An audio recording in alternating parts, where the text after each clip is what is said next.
ঘটনার শুরু থেকে যদি বলি যে আমার যে স্যারের সাথে স্ক্যান্ডাল বা যে জিনিসটা নিয়ে হচ্ছে ভাইরাল হয়, উনি হচ্ছে আমাদের কলেজে 3-4 মাসের জন্য অ্যাডহক হিসেবে আর কি জয়েন করেছিলেন। যেহেতু ওনার এজ গ্যাপটাও বেশি ছিল না আমার থেকে, মানে আমাদের থেকে। উনি সদ্য হচ্ছে বিশ্ববিদ্যালয় থেকে গ্র্যাজুয়েশন শেষ করে জয়েন করেছিল আমাদের কলেজে। যাকে নিয়ে কথা হচ্ছে উনিও কি স্বীকারোক্তি দিয়েছেন পরবর্তীতে, রাইট? হ্যাঁ, উনি স্বীকারোক্তি দিয়েছে, বাট আমি কখনো স্বীকারোক্তি দিইনি। আপনি কখনো দেননি? আপনি প্রথম সোশ্যাল মিডিয়া ফেস করছেন। জি আছে। উনি একটা 7 বছরের লং ডিস্টেন্স রিলেশনশিপে ছিলেন। তো সেই রিলেশনে তিনি হ্যাপি না, বা আমার সাথে তিনি রিলেশনশিপে গেলে খুব মানে ওনার ভালো লাগতো বা হ্যাপি থাকতেন। এরপরে হচ্ছে আমাকে কলেজ থেকে সাসপেন্ড করে দিয়েছিল। একটু পানি হবে? শিওর। আপনি পানি বোতল পাম্প পাশে আছে, নেন ওখান থেকে, খেয়ে নেন, পানি খেয়ে নেন। বহুত প্রশ্ন আছে আপনাকে আমার। তখন এই মানে এজের একটা ব্যাপার থাকে ওই টাইমটাতে, মানে খেলার ছলে মজার ছলে জিনিসটা করে ফেলছি। আসসালামু আলাইকুম প্রিয় দর্শক এবং শ্রোতা, আল্লাহ সর্বাবস্থায় আমাদের সবার মঙ্গল করুন সেই দোয়া এবং শুভকামনা জানিয়ে শুরু করছি লাইফের আরও একটি এপিসোড। এবং শুরুতেই আপনাদের সবার জন্য একটা অ্যানাউন্সমেন্ট। আমরা খুব শীঘ্রই প্রবাসে যারা অবস্থান করছেন, কিংবা প্রবাসে জীবনের অন্যতম একটা সময় কাটিয়েছেন, কিংবা প্রবাসে অবস্থান করে বর্তমানে বাংলাদেশে ছুটিতে আছেন, এরকম প্রবাসীদের জীবনের গল্প নিয়ে আলাদা একটা অনুষ্ঠান আপনাদের জন্য উপহার দিতে চলেছি। প্রবাসীদের অন্তরের কথা উঠে আসবে সেখানে। তো আপনি যদি মনে করেন আপনার প্রবাস জীবন সহ আপনার জীবনের গল্পগুলো কোনো না কোনো মেসেজ ক্যারি করে, এবং যা লাখো মানুষকে জানালে তারা অসাধারণ একটা শিক্ষণীয় মেসেজ আপনার কাছ থেকে পাবে, আপনার জীবন গল্প থেকে পাবে, তাহলে আপনি আমাদেরকে মেইল করতে পারেন। এছাড়া আমাদেরকে ফোনও করতে পারেন। আমাদের মেইল অ্যাড্রেসটি হচ্ছে sharemystory24@gmail.com। স্ক্রিনে বড় করে দেওয়া আছে, আপনারা দেখে নিলেন। এছাড়াও কিন্তু ভিডিওর কোনাতে মেইল অ্যাড্রেসটা ফিক্স করে দেওয়া আছে। এছাড়া আপনি আমাদেরকে ফোন করতে পারেন। আমাদের ফোন নম্বর হচ্ছে 09639887777। নাম্বারটিও কিন্তু ভিডিওর কোনাতে ফিক্স দেওয়া আছে। তো আমি আর কথা বাড়াবো না, এই পর্যায়ে যিনি রয়েছেন আমাদের সঙ্গে, চলুন তার সাথে একটু পরিচিত হই। নাম কি আপনার? আমার নাম হচ্ছে তৃপ্তি রহমান। তৃপ্তি রহমান, ডাকনাম তৃপ্তি, রাইট? তৃপ্তির বয়স কত? আমার 22। জন্ম জেলা? জন্ম হচ্ছে আমার ময়মনসিংহে। ময়মনসিংহ। হ্যাঁ, আর জেলাও ময়মনসিংহ। তৃপ্তি, আপনি আমাকে সোশ্যাল মিডিয়াতে নক করেছিলেন আপনার গল্পটা বলার জন্য, এবং আমার কাছে মনে হয়েছে গল্পটার একটা খুব বড় একটা মেসেজ সমসাময়িক সময়ে থাকতে পারে। শুনবো আপনার কাছ থেকে, একবারে যেখান থেকে বলতে চান। আমি ছোটবেলা থেকেই হচ্ছে ময়মনসিংহে বড় হই। বাবা কি করতেন আপনার? আমার বাবা ছিল হচ্ছে ব্যবসায়ী। কিসের ব্যবসা ওনার? উনি ইলেকট্রনিক্সের দোকান ছিল ওনার। আচ্ছা, কয় ভাই বোন? আমরা এক ভাই এক বোন। আপনি বড়? না, আমি ছোট। আপনি ছোট। বয়সের ডিফারেন্স কত? আমার ভাইয়ের সাথে হচ্ছে আমার ডিফারেন্স 4 ইয়ার্স।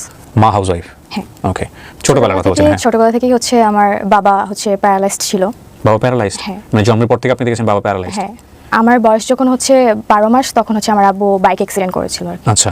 তো সেখান থেকে ছোটবেলা থেকে আমি আব্বুকে এভাবে দেখে আসতেছি আর কি। তো উনি বেডরিডেন ছিলেন, মানে বিছানায় থাকতেন? না, উনি হুইলচেয়ারে চলাফেরা করতেন। আচ্ছা। সংসার চলতে কিভাবে? উনি চালাতেন ব্যবসা করে? আব্বু বিজনেসম্যান। ওকে। তো ময়মনসিংহে আমাদের পার্সোনাল হচ্ছে একটা দোকান ছিল। তো এখানে আব্বু রেগুলার ব্যবসার জন্য আর কি বসতেন। ছোটবেলা থেকে যেহেতু হচ্ছে আব্বু প্যারালাইজড হয়ে মানে আমি দেখে আসতেছি, তো ওইরকম আমার মনে হতো না যে আমার আব্বু অসুস্থ। আচ্ছা, এটা স্বাভাবিক মনে হচ্ছিল। জি। তো আমার ভাইও ওরকম মনে করতো না, ভাইও ছোট ছিল। তো আমার ফ্যামিলি ম্যাক্সিমাম মেম্বার্স হচ্ছে ঢাকায় থাকে। আমার বড় চাচা, মেজো চাচা, ওনারা ঢাকায় থাকে। জি। তো আমরা ময়মনসিংহে থাকতাম, কারণ হচ্ছে আমার আব্বু এখানে ইউজ টু ছিল। তো ওই জেলার বাইরে গেলে হয়তো বা করতে আমাদের একটু টাইম লেগে যেত। তো ওই জন্য আব্বু এখানেই থাকতো। আমরা ছোটবেলা থেকে আমি আমার স্কুল লাইফ পুরাটাই হচ্ছে আমার ওইখানেই। ময়মনসিংহে হচ্ছে আমার যে স্কুল থেকে আমি এসএসসি হচ্ছে দিই, তারপর হচ্ছে কলেজে আসি। তো 2021-এ আমার এসএসসি, আর 2022-এ আমি ঢাকায় আসি প্রথম। আচ্ছা আচ্ছা। উত্তরাতে হচ্ছে আমি প্রথম আসি। তো ফ্যামিলি ছাড়া আপনি আসেন, মানে বাবা মাকে ছাড়া? ফ্যামিলি ছাড়া আসি। ওকে। আমি প্রথমে হোস্টেলে উঠি, লেডিস হোস্টেল। ওটা আমার ছিল হচ্ছে 6 নম্বর সেক্টরে উত্তরার, আর আমার কলেজও 6 নম্বর সেক্টরেই ছিল।